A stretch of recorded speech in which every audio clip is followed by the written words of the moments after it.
for you to have a great country, you must have great families. Yeah. For you to have great families, you must have great people. Yeah. And for you to be a great person, you must have greatness from the inside.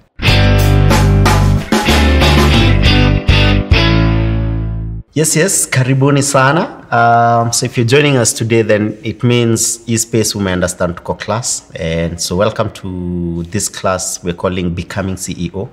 Again, sitachoka kurudia hii story. I'm a creative and I'm trying to turn myself into a businessman or an entrepreneur. And yeah, I was appointed CEO. I had no idea what that entails. So nimekuwa nikilearn, and what for me, whatever we're doing here right now is a class for me. I'm still learning. So today we're going to meet a gentleman. I think he's the first person who ever called me CEO, in fact. And he helped me to create a business model for our business. And that is what has been sustaining us. He's a brilliant young man. Manze mkiona CV yake, in fact leo nitamuuliza age yake, because akona CV ya mtu ako 50 years. He's called Stanley Gichobi, but mimi wita Stan. Stan is a business strategist, business designer, and design thinker with more than 8 years of experience, has contributed to the development and execution of strategies, business models, and business cases for countless businesses and foundations. His strengths are strategy formulation, business modeling, data analysis, business case development, platform business modeling, digital transformation, horizon scanning, design thinking, product strategy. Nezendelea na hiyo list. He has worked in ideation and development of numerous companies such as the VW Group. Yes, Volkswagen Group. Ile moja, ile ya Germany. Has worked there. Has worked with business like Kuza Biashara, GDI. Manze, your list ni endless. Atakuja tuambie. He's written so many publications. An example is Embracing Innovation to Gain Competitive Edge. This was, I think, on the Exchange Africa. Focus on clients to key making quality products. That was done on the Business Daily. Product design. Clients' needs should spur product design and services. Business Daily Africa. Wacha kuja tuambie how many publications he's done. Like but mostly is how he chooses to live his life. And his title is not CEO, but he lives like a CEO. Kumbukeni vile tumekuwa tukisema, being a CEO is a 360-degree approach to life. Sio title tu mse upewa, ni choices you make in life. And he ends up being a leader, because a CEO is a leader. So we're talking to leaders, we're speaking to leaders. Without further ado, Stan! Karibu sana manze! Kofiti? Kofiti? Kabisa man. Yeah, man. Tuanzie tu hapa bro. How old are you, man? Your CV. Like, and the weird thing, whatever you sent me was a shortened version. Yeah. So how long have you been doing this? Yeah, I think I'm only turning 35 this year, December. CV yako ni 50-year-old man. So probably it's because nilianza ku engage na things to do with leadership. I was quite passionate, so I started this quite early. Okay. I think early as well, back in high school, but I got to grow very well when I was in university, exposing myself to different mentors, exposing myself to different projects, exposing myself to learning as well about life, about growth and all these things. So zikanipatia an opportunity ya kuweza ku engage na kuko in the right platforms as well, So I'm always interested, like nimekuwa nikisema kwa show, becoming CEO ni the man. So the man Stan, like, why will you start at such an early age? What triggered that? That you get this focus from such an early age? So I grew up in Eastlands, in a place called Madarenovia. And growing up, I honestly didn't enjoy what I was seeing around me. Of course, it was a cliche. My boys wanna grow, wanakuwa wezi, wanashatiwa. Girls have to drop school at very early age. hakuna focus ya growth. You know, the society is around there. Kusikiza reggae, kwenda reggae, kukula mogoka, weed. Growing up, kwenda New York, sijui brilliant, all those kind of things. Yes, yes. And even at that age, I remember feeling like, you know, I need something different. I need something opposite. I wasn't comfortable with what I was seeing around society. With a little bit of exposure, you know, unatembelea anti wa ubabini, unaenda other places, you see something different, you see different orders in society. I think that from a very early age is what gave me the mentality and the mindset to constantly seek something different, both for myself and for my society. Yeah. Wow, okay, that's deep. So, what gets you up in the morning? Like, mbona gonna drive? Because for you to achieve the amount of things you've been able to achieve, the amount of projects you've done, the amount of publications you've done, what's that drive? You know, when you wake up in the nini inakuamshanga manzi unatoka kwa bed unasema leo lazima ni achieve goal. I think figuring out my purpose. Okay. And this was a long journey. Again, I say from an early age, other people could tell I have some capabilities, whether it's around leadership. And then it reached a point where I asked myself, like, what is it that I'm in for in this world? And my personality type is the one that has to find meaning in every little thing that I do. So I spent almost a whole year trying to find myself and exactly understand what my calling is, specifically what it is. I talked to different mentors, talked to different people, you know, read quite a lot around and had a very team of good friends who are working this journey with. And when I figured that out, then that becomes my source of drive. And I remember figuring that out. I was young, and I remember writing what I want to be. You know, I want to change the world by changing individuals. I think I was around 23 years, yeah? Yo. So that's when Nili feel that's my calling. I'm going to change the world by changing individuals, whether it's individual companies, whether it's people, even including myself. And to be candid, that's what I've lived my entire life. When I meet people, when I meet organizations, I always want to move them from 0 to 1. So that gives me that and gives me meaning to change. And also, I'm a believer in people. I'm a believer in businesses, and I'm a believer in people's ability so much. So the potential that I see in people, I don't think the fulfillment can be explained. When you support someone, you work with someone, you either grow their businesses or grow them as an individual, then the impact and the outcome is great. I think that's what gets me up every morning. Wait, at 23 ulikuwa unafanya nini? This guy had his calling figured out at 23, and that's something I've found common with guys who've achieved a certain type of success. From a very early age, they figured out what they want to achieve in life. Kila wanataka kudu. That's amazing. Yeah. So you walk into a business. What's that like? You know. So now this is your calling. I want to transform this organization. I want to transform this person called Philip. You first sit down. How does that go? So when you walk into a business, the first thing is you need to understand where the person is coming from.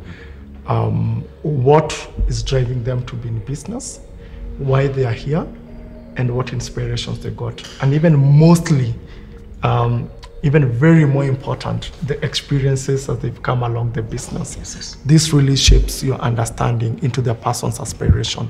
Because different people have different reasons for being in business. Because in a country, you know, kuna mtu ataka kuwa COVID millionaire. Many millionaires by projects. Yes. That could be a motivation for someone. I'm here, I want to fake and extrapolate the amounts in the tent as much as possible. But others really have a meaning for changing a society, a community. And once I understand the inspiration between the persons, and where they're coming from. The next thing, of course, will be to understand like where is the business and what are the goals the business has. So are you looking towards expanding your business? Is it revenue you want to expand? Is it revenue and regions you want to expand to? And having a clear understanding of that is very good. But also understanding the business from a financial angle, if it's a for-profit making, like the organization you're in. Yeah. So looking at how much you're making, and then now starting to think, if we are to expand our income, if you're to expand to different regions, if you're to expand to X number of projects, what are the best strategies that I can actually take to achieve that? So is it financial strategy? Is it a business model strategy? Is it both? Yeah. You know, is it sometimes people strategy where you have to get the right team? So once you do analysis, there are different outcomes that you understand, and you can say, this is a culture case, so we need to design a better culture that fits to the goal, or this is a people's and process, so we look at internal processes, we improve them to meet the goal, or this is a financial, it's a commercial strategy. We are looking at opportunities of expanding the business, so we look at what are other product differentiation, is it market innovation or marketing innovation, is it product innovation, and how do we expand to that? So once you analyze, you get those. Then based on the feedback you have, I personally, many people use different frameworks, but I love using something called design thinking, starting with the end user in mind. So we try and simulate a scenario that if this is the state you want to be, then how can we best design for that state? And for me, what I do, I want to co-create with the business owners. So this is not work. I go away, sit behind a laptop, but we have to be there together because people who own the businesses understand their businesses better. I can't understand your business better than you, but what I can support is providing the tools and the frameworks to co-create and think about the solution. So we do that, and then we'd have an outcome, we'd have a strategy, and then we implement, and then we observe how it goes over time. So how are you performing Q1, Q2, Q3? And to be honest, it's not linear. Sometimes things have to change. You have to adopt. Like all the strategist businesses had, COVID threw that outside the window. So how do we realign ourselves to that reality? So if you're in an industry, how do you change to adopt? We've seen what is happening in the creatives, you know. People are not going for shows, but people are doing live shows on YouTube. It's changing how people are consuming shows. You know, so if it's people are no longer going for theaters, they'd rather watch something on YouTube. You know, people are not able to connect the way they were connecting. People are going to online meetings and so forth. So how do you adopt your business as well to upcoming challenges? How many strategies have you, how many companies have you worked with, if you can remember, if you have a number? I'll be very candid. The last time I was calculating like the number of strategies I've done within companies. And this while working with my mentor, Joram Winamo. I think I was at 24. The last that was in 2015. So since then, I've been in different spaces. I've been, I've consulted for companies that want market entry, projects in Middle East, some projects in US. And it keeps on growing. I think this year I've done like 4 companies. This year, 2020, a slow year, you've done 4 companies. So, everything you just talked about, I remember you took us through all that. I think we engaged in 2018. Yes, beginning of 2018. I think we went through almost like 6 months of that, you know. And first of all, niliumwa na kichwa. Clearly, I did not understand what a business is. And I remember you're actually the first person who called me CEO.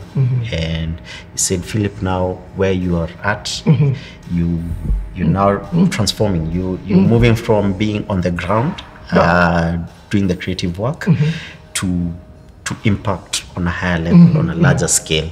And then you introduced us to something called design thinking. Jesus. Yeah. Niliumwa na kichwa, but yeah. What is design thinking? And why is it something you preach so much? So first of all, yeah, I called you the leader, and it emerged because what I've seen with people who are passionate about their businesses, and it comes from the experiences. They've worked so hard, you know, they've put so much effort in this time, man, you know, it's like blood and sweat. And you've moved the company to a point, but organizations are like people. They also mature and start requiring you to mature to their capability. And this is what was happening in your organization, that you're no longer a director of, you know, camera or photography or something, but the company is calling you to a different level, to where you have to start thinking about its future, to where you start thinking about culture, to where you start thinking about how do I move every part, not the part that I'm in charge with. How do I move the whole part? And then also the environment is calling. For you, again, I saw that you've been here, you are among the people that changed how we consume local content, you know, if I go back to the history that we were engaging with. And what I saw is there's a calling for you to go out to this country, you know, to the world, and push that to another level. Keep on opening up that space. So you've stopped working for yourself, but now you start working for the industry. And this was very emerging, like it was very noticeable. So that's why I call you the leader. That's why I still think you're the leader. That's why when we talk, our conversations are about the ecosystem and moving this ahead, because Feel It is more of a leader, more than just a productions company. Design thinking. If in the history of business, we are coming from what we call a classical theories of strategies. And the classical approach was very good, but was for a particular duration of time. I think they were saying during the rise of the industrial age. So industries are coming up, production companies, industries that do plant and machinery and cars are coming up. And you know, these strategies from Harvard, MIT Sloan, among other places, were constantly studying on how to improve those companies. So they would work hard, come up with theories, Michael Porter 5 forces that are very manufacturing kind of strategies. But over time, business is changing, and new ways of doing businesses are also coming up that require new ways of thinking.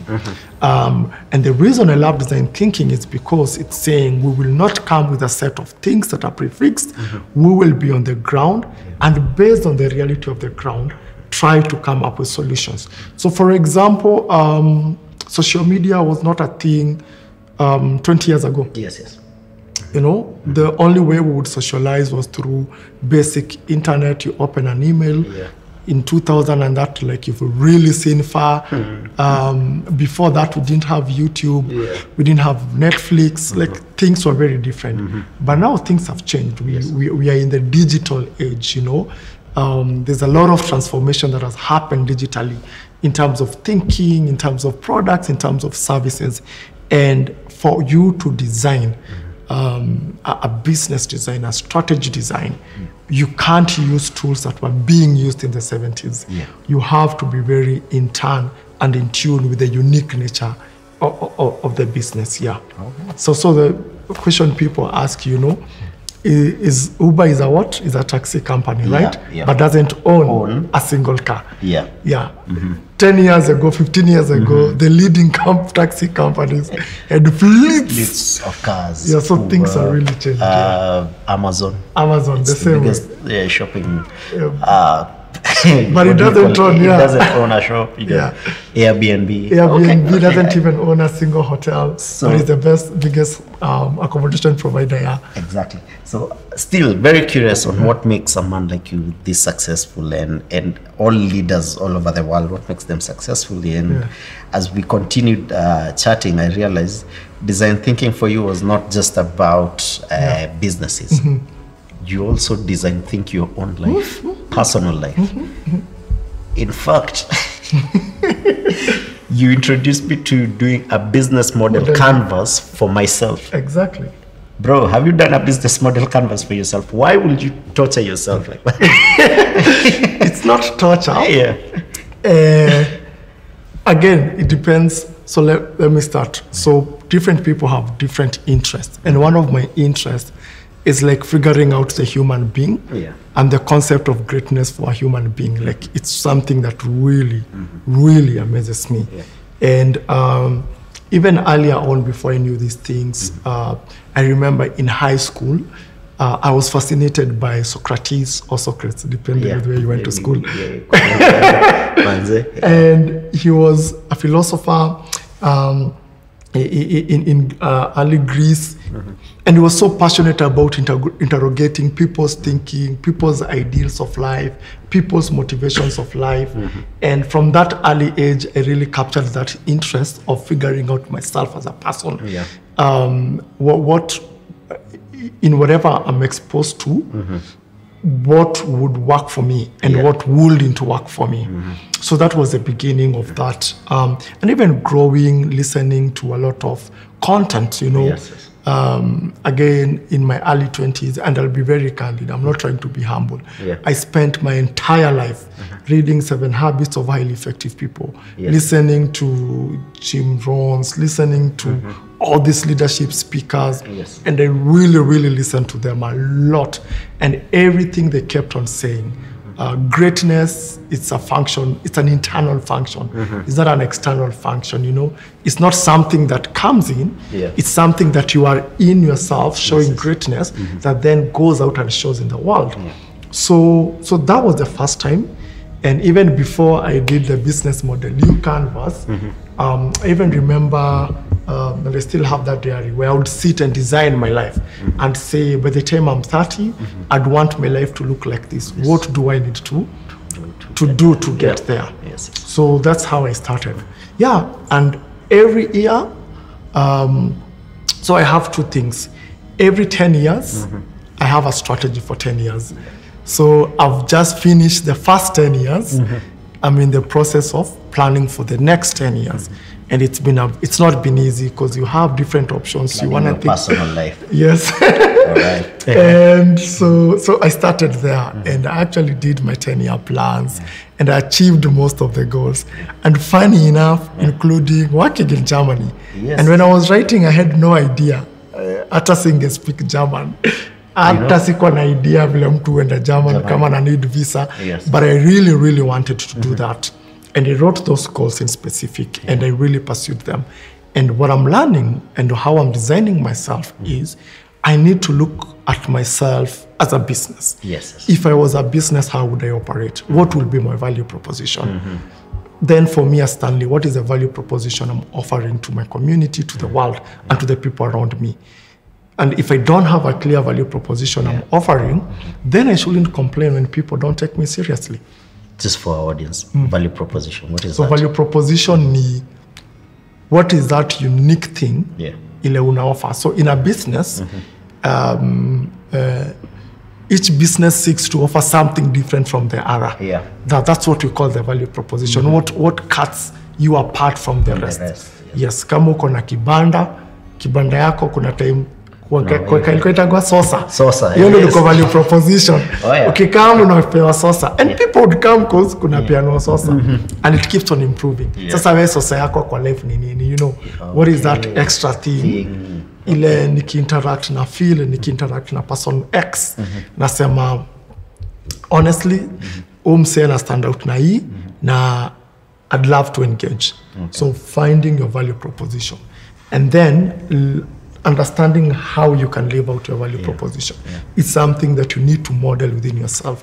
And also, ukienda kwa your business model canvas, you can have many things like channels, how do you reach your customers? So as an individual, how do you reach the people who can pay you for your value proposition? Maybe not in money, but in different ways. So, as I say, for example, kama ni boys, nanga 2 base kukula mugoka. Out of Mogoka nini wananipatia in terms of value. Ama tu niko ma drinks. They make me happy, they're okay. But nini wananipatia in exchange of value. When I start being deliberate about the value that I'm getting, then it changes how I interact with people. Yeah. It changes who I spend my time with. It changes the level of conversations I have with people. Because, I also want value. And so many things, But I realize with someone who has thought out or planned out their life, so one of the things, there's this common saying, it's lonely at the top. Yeah. And I don't know, has that been your experience? Because now when you immediately set out targets, then even the people you relate to, even your dating life, Kila kitu. as in, like I've seen the numbers of people I used to hang out with shrink pole pole as I'm growing. Mtani watu watasema huyu msee anaanza kuringa. But okay, mi shaona naenda hivi. Unataka kunivuta hivi. Bro, wacha. We pigia hiyo vector tutapatana pale mbele. You know, how has design thinking your life and planning your life affected your personal social life? To be candid, yes. You end up having a risk of being very lonely at the top. Now, when I interact with most CEOs, what I've realized is it's almost like a crime. Kwa society, it's like kukua leader. That's still a leader, politicians. You're still leadership. Yes. It's only political seats in the office. Ukijua tu kupeana tusewa boda pesa, changamshe watu watakuvote. But I'm talking about real leadership. Non-political. Yes. It's very lonely place to be because you do realize then when you're growing, your growth creates gap. And you can no longer interact with people at the same level. You might act humble, but once in a while, because in the abundance of the heart, the mouth speaks. So your thoughts and mind, atokikanyagia, zita come out to zikiwa different. Na zita show the gap. So then people, if they don't understand you, and if they don't see what you're trying to achieve, they will not create a room for you. Of course, utakuwa na backlash. And I find myself there so much where, my friends changed. And I can tell you, when I finished high school, I'm passionate about these things of leadership. Ase wako nimba no msei. Ase wataka and the reggae. Leadership hapa hivi. Leadership. 23. I actually lost all my friends. And it took me such a long time to get even friends that were aligned with. So it's lonely, but the most positive thing about it as well is when you start meeting people that you're aligned, then it becomes a very exciting place to be. People who want to learn with you, people who you want to share learning with, you want to share thinking with, and your perspectives in life is different, so you stop feeling like you're an outsider everywhere, and you start seeing that, So executives should, network with other top executives, other leaders, share the experiences, and you'll be surprised that challenges are always similar. So it provides a good avenue for, cross-sharing ideas and all. For a man to be that focused and to achieve what you are achieving and still continue to achieve, you kind of need a balance in your life socially, So, like, how's your thing with family and dating and everything? Because I realized from a personal level, tukikosana na wife home, hiyo siku manze job itafanyika. If I'm not at peace at home, hata nikifika kwa ofisi, things are just not working. If I'm not okay with my mom, for example, or my sisters, then things are not working. Have you found this to be true? It's true, because we are all humans, and there are things we care about. We care about our family, we care about our partners. Na hauwezi wa ignore, not unless sasa ile unatumia kazi kutoroka nyumbani. Unajua hizo? True. Ulikosana. But if it's someone you love and care about, of course, when things at home are not working, then it becomes challenging. How I've learned to find balance in this is also learning about a concept called vulnerability. And Brené Brown. Yes. And for me as a Stanley, I have to be also very vulnerable to learning myself and understanding the shortcomings I have, how I deal with issues, and how I would prefer issues to be dealt with. Now, if you're married or dating, it's aligning your partner to your dreams as well, as you align to theirs in an unthreatening way. So you don't use your growth and leadership and what I've seen as a way of getting back or showing your partner like, oh, me beat, unielewangi, na wanda uko hivi, na wanda tusikizanagi, no. But showing the value of your growth and journey and the impact it has on both of you. That's very, very important. Because then the people around you might change. Some don't. But those that can might change and start supporting you and start understanding that if you have a bad day at the office, it was an authentic party. It wasn't about them. It's about something you're trying to achieve. And then, and you're open also. Unajua maboys manze uko vulnerable hadi waleo ni challenge heri waambia msee atoe maji kwa mawe. Toxic masculinity. And I know you've done this class called Man Enough. And I remember the first days. Hakuna mtu anataka kuongea. Nuliza mtu kama G class na kusho amini mresha ama ni wife. Kila mtu anataka ni mresha. Nakumbuka ilifika point kwa session tukaambia so the next time atupatani place tulikuwa tunapatana. Tunapatana Friday night kwa club, kila mtu anakunywa. Ndio tufungue roho. Wanaume. It's a problem, you know, society culture to teach as a man.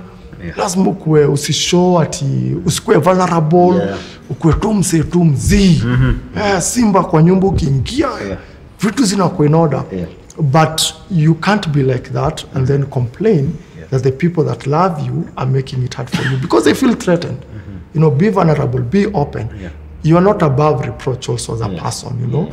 And you have to open an avenue with the family and your partners and the people you care about to also give you that feedback. And when they feel like this is not about you as an individual, you're trying to achieve a particular goal, and you make them part of that journey, it lessens that. So if it's your partner, then they'll know that if they make it hard for you in the morning, you'll struggle at work. So what will they do? They'll ensure how they handle things. They do it in a way that don't complicate your day at work. You know, how you talk. Well, it's easier said than done, but it's possible nonetheless. And if so nakani mse jamari ana de mama na partner getting ule mtu mko aligned in thinking. It's very, very important. It's very, like the Bible says, you know, two cannot walk in opposite direction and claim they're going in the same place. And of course pia mimi nili have shares zangu za kudetwa. So ni nini hizo unasomanga? Wewe boring Your boring books. Stoicism. Hawe wachana hizi mambo. To watch soap. So but there was nothing wrong with her. No. Only that we were not aligned. Exactly. So kupata ule mse mko aligned, muna share similar philosophies in life, is very important. For family too, sometimes musema tu wengine tunaombea Mungu. But for those that you can engage, be vulnerable too, and work together, do that. But for those that you can't, also you have to learn what I call being stoic. And stoicism is a philosophy, again, came from early philosophers in Greece. And what they were saying, actually, it's Rome, Marcus Aurelius. He was a famous emperor in Rome. And he was saying, for you to progress, you have to be stoic. Being stoic means being objective and not overly emotional on everything. For me, I say find a balance between the two. Emotions are important. But stoicism sometimes come so that you stop pleasing people too much, so that you stop focusing and having buyout with everyone too much. And if you're generally a nice person, you don't want to hurt anyone. Unataka tu kudu tu job yako fiti ufreshe wase. Unakuanga na hiyo burden, the burden of maybe sometimes getting approval and all these things, you know. So being stoic is important. We're saying I will not let the emotional part ruin the objective I have.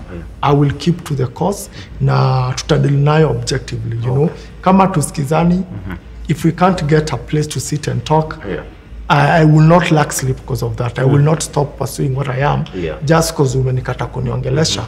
I've opened up the channels. Let's have a conversation. If you don't want, then it's fine also for you to move on without those people. You don't have to move ahead with everyone. I think being a leader is moving along with people with an objective. It's not very people-centered that you only have to approve of everyone. Sometimes you just have to make moves.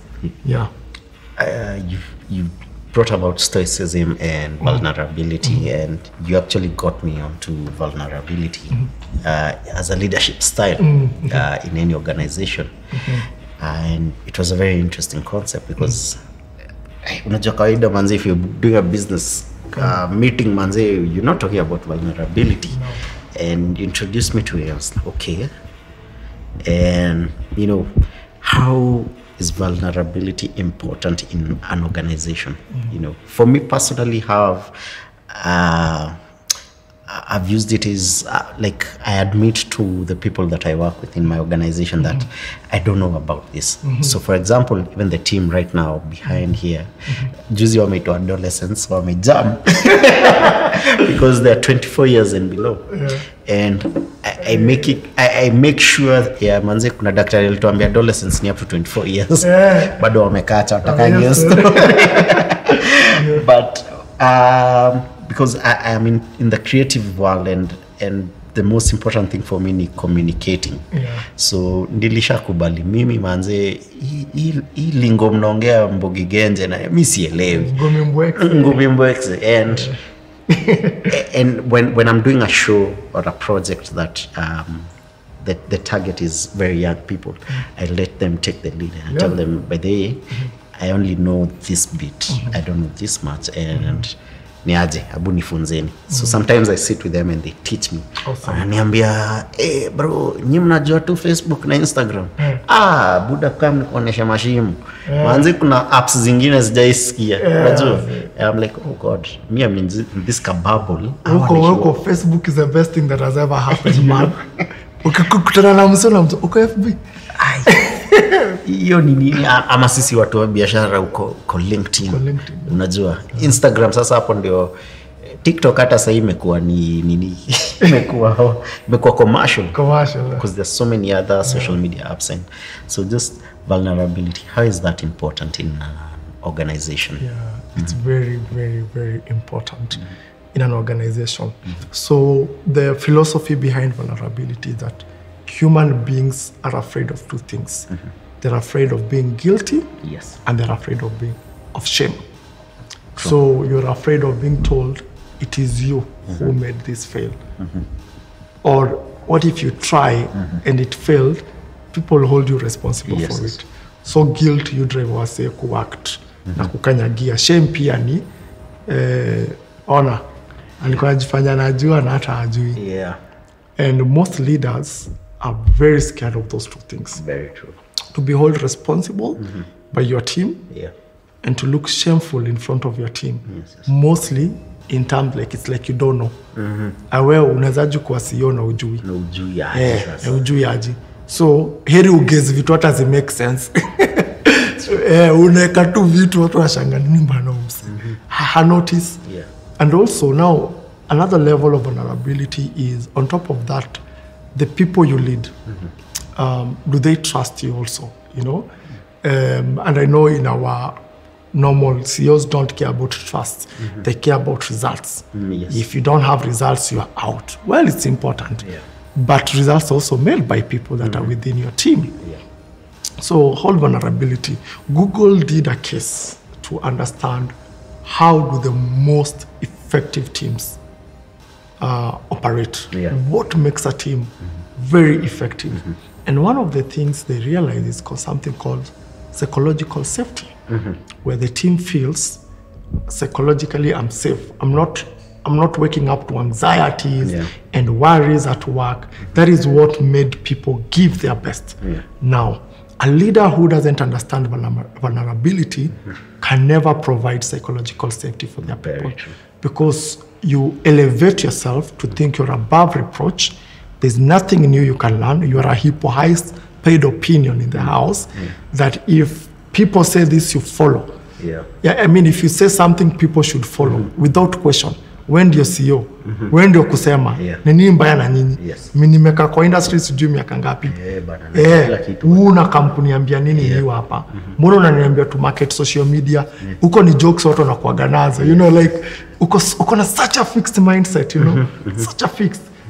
But as a leader, when you open yourself to saying, it's okay if I look shameful if I don't know, but it's not about me, it's about the objective, then it changes how leadership is.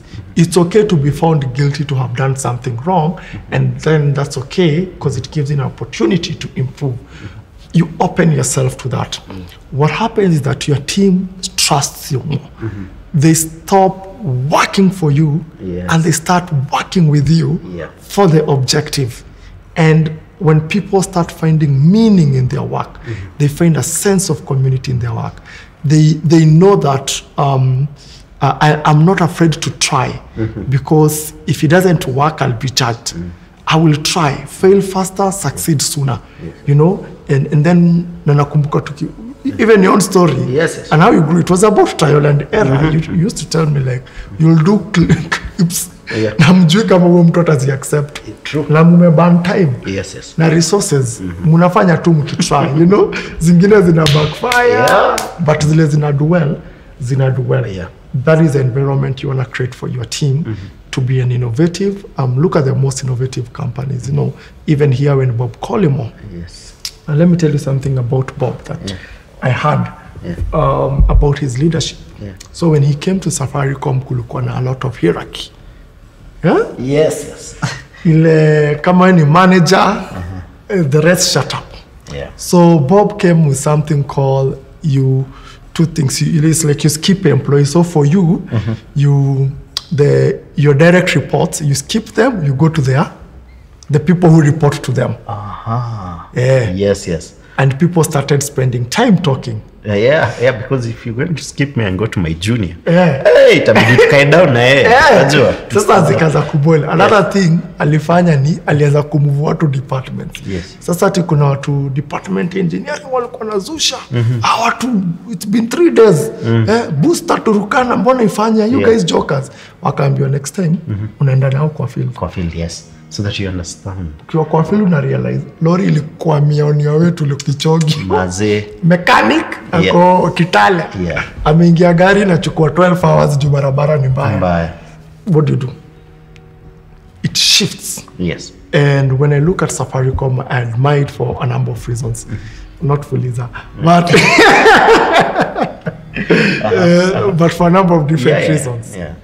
It's grown to become a powerhouse because of its willingness to try. We see products that are very successful, but we don't know the many products that have tried and failed. And Bob Collymore completely encouraged this idea of trying and focus and giving psychological safety for people to step out and come up with new ideas. And I think that's what has made that. If you look at other organizations, global organizations that we admire, if you look at Facebook, you'd hear like some of the amazing features were brought by the team when they were not focusing on work, but they were thinking outside the box. If you go to Google as a culture and so many other organizations. So creating psychological safety for people that work with you is very important. And for you to create psychological safety as a leader, you must be vulnerable to show that your team, I'm just like you. I might have more years of experience. I might know these things, and that's very important to bring to the team. But also, I respect you have newer ideas. I respect, I might have one way of thinking about things, and you being young and exposed more than I am, you probably know better things than I do. So I'm also learning from you as you're learning from me. So then people work together. So just to now bring us back to business again, and especially the industry that we are in, creatives. Biggest problem as creatives, manze industry, it has never been recognized as an industry or as a business. In fact, In the last like 1 year, I've been going for forums and meetings and walking to people like venture capitalists, you know, private equity firms, and all the time I walk in, I am always the only creative. Yeah. And I pitch what I came to the table with, and they go, "Yeah, we see it, but." Can I tell you something? Even as early this year, we went to our bank to ask for a loan. Atukupata. Because they don't understand this sector, sector creatives. And I know you've really helped in growing a lot of companies in the creative sector. What's the future like for us? Like how can we bring about this shift? You know, like we were even talking before the cameras were rolling about how funding, as important as it is for creatives, in a way it's also killing it. You know, tusaidia hapa hivi kama creatives. That's true. So as you know, I've been doing a creative mapping. Though it was for Mombasa, but it's looking at the rest of the country and the challenges. It's quite disheartening that in our country, we have a very condescending attitude towards the creatives. Whereas it's a significant part of the economy.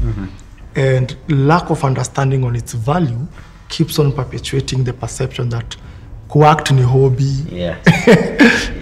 You know, so most people, when they see you on screen like this, they don't know there's a team of like 4 people, just for 2 people. They think you set a camera, ukakisha, ukakimbia, ukakunza ukakaa nyuma, ukaanza kujirecord. Like that mindset about the creative industry, it's something that is a challenge. Okay, in some parts of the world, but mostly in Kenya, it's still a challenge. And people either don't invest in understanding the value it creates, both to the economy and even for employment of young people. Then it's not highlighted. We don't even. So when I was doing research, we really struggled with data. Like what is the size of the economy? But when you look at it, it contributes to 5% of the GDP of Kenya. So 5% with a 3 trillion budget, that's around 150 billion Kenya shillings annually in Kenya. In fact, that's what it contributes to. I feel like you've undervalued, but let's go. You only figure 2013. 2013, because by now I'm sure it should be close to 10%. It should be. So people like British Commission actually said by 2020 it should be around 10% GDP, 300 billion Kenya shillings. You know, in a rival tourism, in a bring. In a rival many other industries, manufacturing, and we invest in all these other things, but I think we still don't understand the magnitude of this sector. And that's one of the saddening things. So that shapes mentality of investors and banks. So wanashanga na kupatia pesa uko act. See, I'd rather nipe mtu pesa jenge mall. Atakaita koda. Na tenants. Manzi. Because siku hizo malls na business nini premises ziko empty. But I'd rather put money there. But a banker, for example, imagine if a banker 10 years ago invested in a group called Sauti Sol. Imagine, exactly. You know, the brand value, If a banker somewhere said, hey, kuna msee anaitwa Calligraph Jones. What an invest na If someone invested in Diamond. So we are missing an opportunity. We are missing a huge opportunity. It's sad that artists are struggling, but they will grow. And when you don't take part in their growth, then you'll start rushing to be associated with it, and it will be too late. A long time ago, artists were struggling. Even let's take music. Artists walikuwa naenda mainstream wanamekudoni kidogo sana. Squeezy. The money that these young guys are making, it's serious. Na bado wanakuliwa.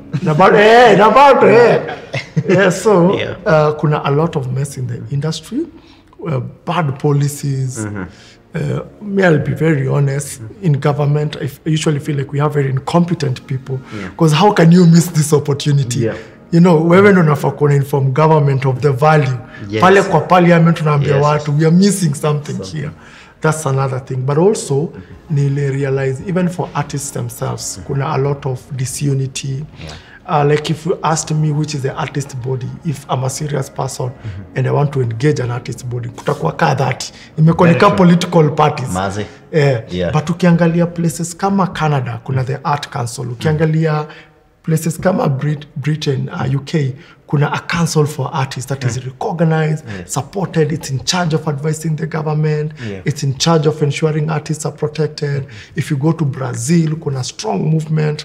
If you go to Colombia, the president of Colombia, he calls it the orange economy, mobilize resources and organizations to grow the creative industry. So looking ahead, if we make the right strategies, if we align ourselves to this, if artists also come together and they have a common voice, and we've seen it work. Si tuliona mpaka president juzi akiingilia story because when artists came together wakasema tunakuliwa, this is unfair. CMOs zilichange. Zilichange kabisa. So kukakuwa na such unionism ya artists na kukuwa na a body that is charged with the task. Not many tiny bodies. But one serious body. Merge all these bodies together. That is pushing for this, that will be one way. And then the future looks good. Kenya will grow. I love this country because people are open to entertainment, whether it's audio, whether it's visual. Entertainment ama ni kitu tunapenda. Ni maji si ukata. So kuna growing like from economic data tunaona things in the right direction. But we have to align. The biggest stakeholder, government, has to create a very safe space for creatives to grow. That is not, even if you're an artist, even if who you are.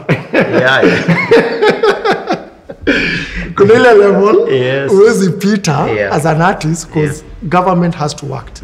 Lazima itolewe barriers. I'll give you an example. In Brazil, companies get tax rebates when the company buys creative goods or it gives their people money who go to consume creative goods and they can bring a receipt and they show, I went to a play, I get a tax rebate for that. What? Yes. Nilienda nikabuy movie local. I'll get a tax rebate for that. So what happens? Companies zinapata incentives ya kuspend on creatives, you know. Watu wana spend on creatives. But why is it important to spend on creatives? Why? Well, I know, but most people, because niliona kwanza juzi vile president aliaward wasanii 100 million. People I even call my friends. Nilikuwa naona tu amepost online. Mimi hata mimi nilichora ng'ombe nikiwa class 1, hata mimi nipewe hiyo pesa. But you see, it's again two ways. So why is investing in creatives very important to a country and to an economy? So before I come to that, I'll address why the reaction is like that. So art and craft, I think ni wale watu tulifanya art and craft and music. Adolescents hapo mlipata. Ilikuwa kala ka subject akana maana. So it's very true. Watu wazi walikuwa na do science tatu. Physics chem na bio. Focused. Mseme duat. Awishia huko. Angalia hata zile degree tunadharau kwa university, Bachelor of Arts. Bachelor of Engineering wakiitwa mkana confidence. Bachelor of Arts umenyenyekea. Exactly. Watu wa arts umenyenyekea. So kuna a condescending attitude towards the value of arts and creatives in society. But if you look, where is history stored? It's stored in arts and creative. Where is identity stored? It's stored in arts and creative. You know, tunapenda culture African American. Iko explained na nini? Hip hop music. Kuna time African American movies, and that's what people feel. You know, ukienda India, the Bollywood culture is not only about movie; it's expressed in many other things, and an Hollywood. So creatives zina preserve the heritage of a country, zina preserve history, zina create identity, but even in economic sense, if you look at it, creatives create employment a lot. How many people do you need to shoot a single show. If I'm doing if I do like 52 episodes of a particular show, by the end of the show, I've paid out over 200 individuals. 200? One show? One show, yes. So if we have 100 shows, how many are those? 20,000? Yeah. We can have 1,000 shows easily. Yes, yes. Those are 200,000 people. But people don't think like that. Yeah. They think, art, kuchora ng'ombe. But when you come to a show, you need a makeup artist, you need, so many skills. It employs very many people. Very many people. Very different sectors. Sometimes even those that are not related with film directly. Yes. Apple, you need someone to cook for the set. You need someone to dress the set. Yeah. So when the fashion designer amepata job. You need people to secure instruments. You need a setup team. Yes. So creatives, it's one of the easiest way where you can create employment in the masses. If, and I love this analogy, there's a book called The Orange Economy that was written by the former president of Colombia. Yeah. Or is it the current? I'm not so sure. But he was saying, if the creative economy was a country, it will be the 4th largest in terms of the number of people it employs. The 4th largest workforce globally. Whoa. It employs more people than white-collar jobs, more than companies like McDonald's, and all these that has like, even Volkswagen has only 750,000 employees globally, but creative, as in you can't see it. Yes. It's bigger in terms of employment, in terms of the returns to the economy. It's unrivaled. It's bigger than mining companies, combined, and so forth. And he did quite interesting analogy in terms of the value it creates to the economy. So when we call our attention to those things, I think we will change our attitude. Tutacha kuambia watoto kuact ni hobby, we soma, utaenda kuact Saturday. Yes. Tutacha kuambia watoto music ni hobby. Utacha kuambia watoto kupaint ni hobby. Yes. Some of the paintings are very expensive. If you look at modern day living artists here, I had a privilege of staying in Europe for some time, and one thing I realized, in every city I went, they have pride celebrating their artists. Or they'll tell you how this building was built by I don't know which architect, the story behind this painting, what it is inspired. The place we love going to Paris, which is considered one of the most beautiful places. It's about what? Art and history. Millions of people go to learn about it. Art and history there. So kuna engineering, but so ni ku call to attention and ni ku change mindset, ku think entertainers hawanid ku entertainers, yani when nika joka wa class, unaget unafreshanga tu ase unaenda home. We are trying to take serious. But atujui yo joka, my friend, akona power ya ku mobilize over 10,000 people in a stadium. Milo corona ilikam, TV zilifunga, radio station hazikufunga na TV. Sasa watu walienda kusikiza radio stations na kuwatch content. Yes.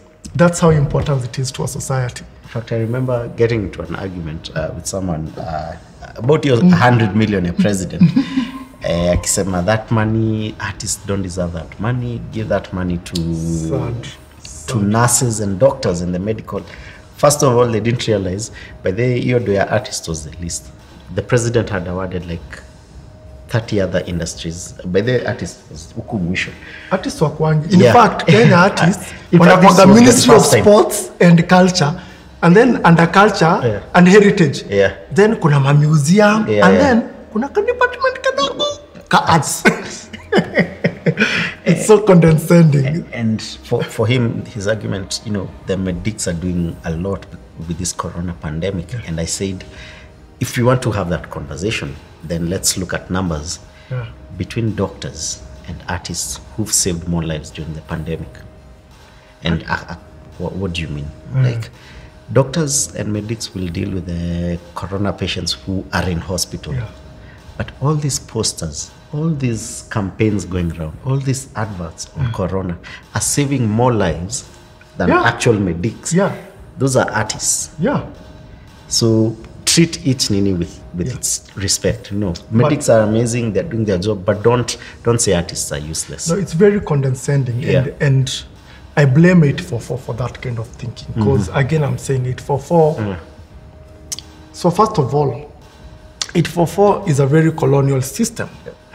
Ilikuwa ya kureplace watu haraka. Yes. Working for the colonialist, it didn't need people who think. It needed people who know how to follow instructions to the dot. In fact, exam papers the first thing, number one, follow instructions. Yes. So that's how it was created to quickly replace. They don't want thinkers. Then it was so focused on what the colonialists wanted, which was very handiwork, connecting, being an ass, treating other people. So over time, it shaped the perception like artists, wanalipwa nini, kunichekesha, kuniimbia tu ndo nafaa kukulipa, ika create your perception. So over time, then tukatoa arts and music hata kwa curriculum. Tukasema ni useless courses. When people go to university, people who have scored lower grades are pushed to art subject. Hata ni aibu naambia mtu ati nimeitoa Bachelor of Arts and Culture. Aibu. But what they don't understand is art also empowers thinking. If you look at the greatest civilizations in history, they were shaped by artists and the creatives. Exactly. And we can debate on that. Like that one I can debate until tomorrow. And I'll bring you facts. Talk of the Roman Empire. We talk about how they were building beautiful places. The Colosseum, I don't know the what. And the artists and the paintings, if you go to Egyptians, look. So even thinking, because thinking is an art, philosophy and poets. The French Revolution was driven by someone who was sick in his bathtub that was writing weekly papers castigating King Louis XVI. Robespierre Maximilian. If I'm not wrong. So he was someone who was sitting in a bathtub because alikuwa na skin condition. And single-handedly his articles zili change na zika push for French Revolution, zika change leadership, art, thinking and creativity. So huwezi sema this person is better than this. I think hiyo ni kulaka understanding ya roles zile different people play in society. You can be the best engineer, but you are building ugly buildings that nobody wants to enter to. It could be functional, but it can be very ugly, So, but when people have something that's beautiful, even the hospitals, they'll tell you the paintings has to match with people's emotions. Who does those paintings? It's the artist. So, who music helps people listen, feel better. Good. We watch it, truly consume content. Nini item ya corona. Netflix subscriptions. Zili shoot significantly because people, they're stressed. Wanataka therapy. Wanataka kutoa their mind away from what's going on. What do they go into?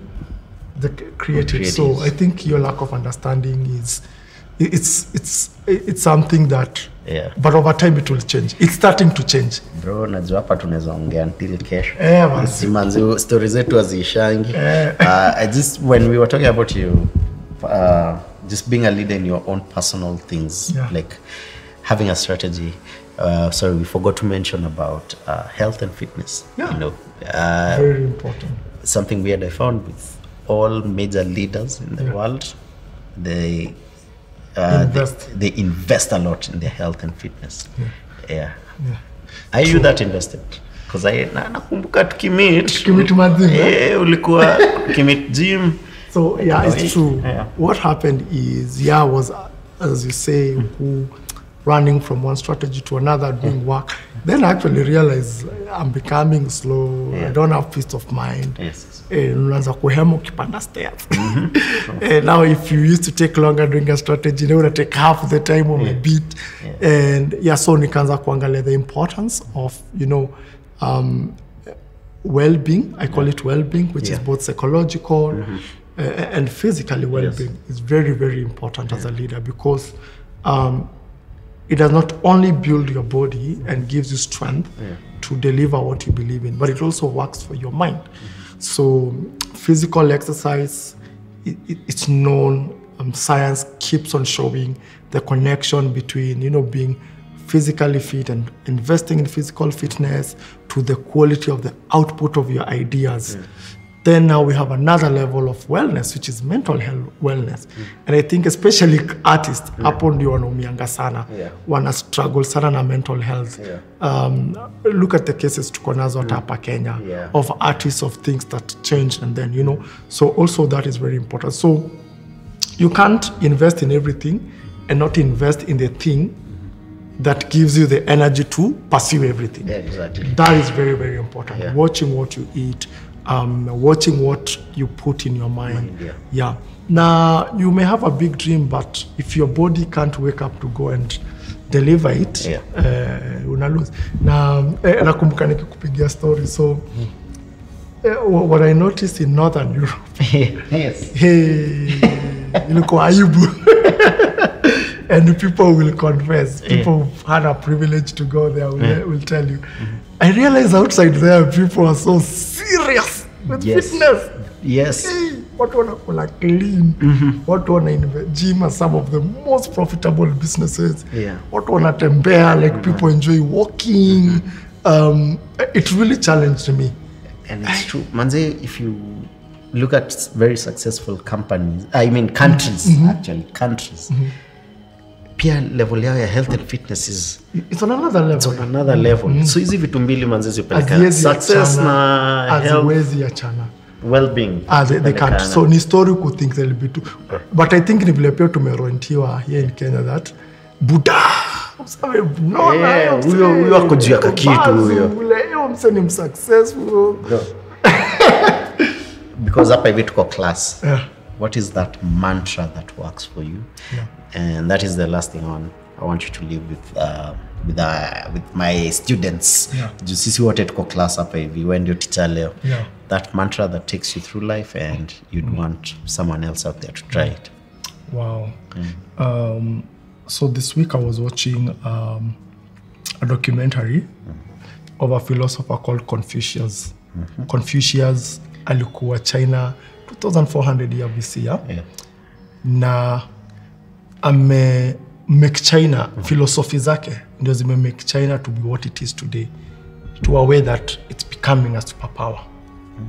And I will not quote exactly, but the quote was like, he said, for you to have a successful country, you must have, for you to have a great country, you must have great families.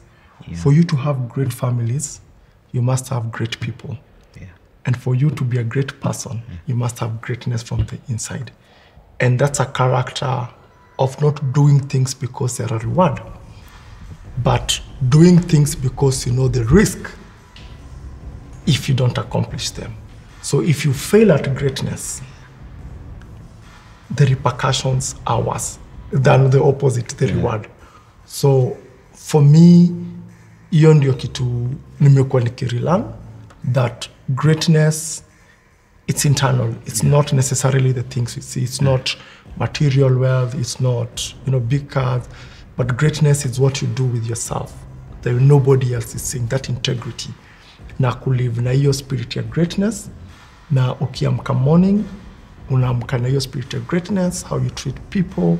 How you do your things. How you approach life. Utakuwa more passionate about things. Unaenda fitness, you want to be great at it because una understand if you're not fit, you won't be there for a family tomorrow. You won't be there for that work you're looking at tomorrow. If you're not having this kind of mindsets, then these are the repercussions. Now you keep on investing in that. Bro, hata siongezi kitu ingine. If you take nothing away from the conversations we've had today, greatness. Just be great. Be great. Manze hata siongezi kitu ingine. Thanks. Manze, thanks. Man, I am very sure I'm going to have you here again and again and again. Looking forward, So endeni pale kwa channel ya wife Kate Actress, continue subscribing because this is just a conversation on her channel. Yeah. So man, thank you so much. Yeah, thanks to Kate. Ametuhost. Unajua Kate imefika point amesema hii channel sasa ni TV station. So kutakuwa na shows. So this is one of the shows. Becoming CEO and akanipea kazi ya kuhost. Yes. Nifanye kazi. Thanks a lot manze. Thank you.